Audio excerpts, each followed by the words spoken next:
I grew up in East Harlem, and my mother had never studied art or art history, but the museums were free. And we made a point on the weekends of visiting the Metropolitan Museum and the Museum of Modern Art in New York as a way of getting a sense of what the American culture was outside of our own experience. I was probably 4 or 5 when I began going to museums in New York. My mother thought that if we spent some time there, we would learn something about culture. And so we sat down on the floor, and she said, we ought to just look at the painting and see why it's up here and why it's considered something that is important. And after not very much time at all, we began to see how the colors vibrated with each other and how they changed our sense of color and of space and of the nature of form simply by juxtaposing different colors against each other. Art reflects the identity of a community, and art can lift community people to aspire to higher levels of political engagement and economic development engagement. And so I've always viewed art as an integral aspect of how communities identify themselves and lift their aspiration levels, particularly for young people who are looking for ways to see themselves as leaders in the world. It's an overused phrase, but what I would say is that Ted is a Renaissance man. He is deeply interested in all of the arts. He is an amazing executive leader. He is an educational leader and a civic leader in the city, and has been for now nearly 50 years. I came to Boston in the 1970s. There was a small African-American legal community. We all knew each other, we all supported each other and helped each other.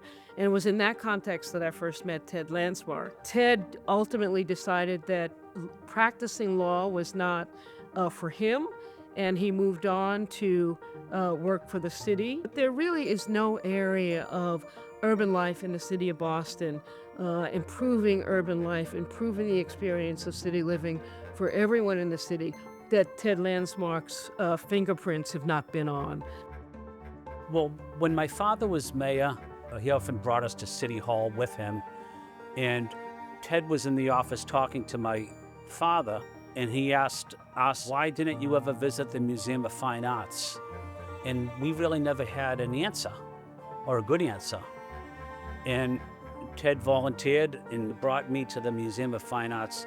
That was the first time I was exposed to paintings and sculptures and fine art. And I don't think I necessarily had the appreciation for the artist community at that time. And Ted was really the person that showed me that art and culture has a unique way of bringing us together as a city and people. I first had the privilege of meeting Ted when I became enrolled at the Boston Architectural College in 2001. And Ted at that time was the president of the college, and the guy with his suits, like I don't know if you've seen him in these 3-piece suits, and Ted just had a whole look about him. And I just ate it up. I just loved it. I was just like, this guy is like on it. He's just an extremely down-to-earth guy, but the minute he speaks, he comes with this global perspective. He can look at the world in a unified way. That's a rare attribute that allowed Ted to have impact at Northeastern, in Boston, with the civil rights movement, and throughout the nation. One of Reverend Dr. Martin Luther King Jr.'s most famous quotes is, we can accept finite disappointment, but we must never lose infinite hope. And I think that really says something about the way that Ted Landsmark has moved in this city in terms of expressing his activism and of making things better in Boston. Boston's latest racial confrontation occurred yesterday in City Hall Plaza. After months of building tension, a group of white youth viciously attacked a black attorney, Theodore Landsmark. Landsmark was on his way to a meeting in City Hall when he was beaten by youths who were part of a gathering of 250 South Boston and Charlestown high school students who were protesting busing. I called my mother to let her know that it was likely that there would be some worldwide publicity with that photograph at the center of it. I didn't want her to be shocked. And in subsequent years, she always winced whenever she saw that photograph because it was a picture of her little Teddy being accosted by a group of people without having done anything other than being a person of color. In some ways, Ted being a subject of such a famous photograph is kind of like life coming full circle, in which both subject and artist are kind of unified in this iconic image. Ted has always thought that he was any black man. He wasn't just Ted Landsmark, but it was anyone, any black person who might find themselves in that position could have been the target of that flagpole. He was at that moment going to have a meeting at City Hall to talk about trying to expand opportunities for minority contractors. I mean, that was his mission on that day. And then to have this happen so shamefully, he realized that in a moment he had a platform in a way that he didn't have before. My mother had friends in Cambridge, and when we came to visit them, we would make a point of visiting museums, and particularly the Museum of Fine Arts here in Boston.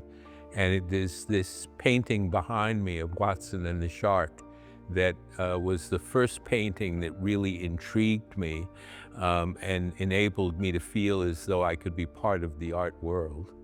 I grew up with physical handicaps, and it is often difficult to see oneself in an heroic position. I was one of the last kids to have had polio just before the polio vaccine was introduced. And this painting in particular started me thinking early on in life about the kinds of things that I might be able to accomplish. There comes a moment in everyone's life when they have to rise to the occasion. It may be a moment of peril, or it may be a moment of poignance related to one's family situation or personal situation. And you never really know when that moment is going to come.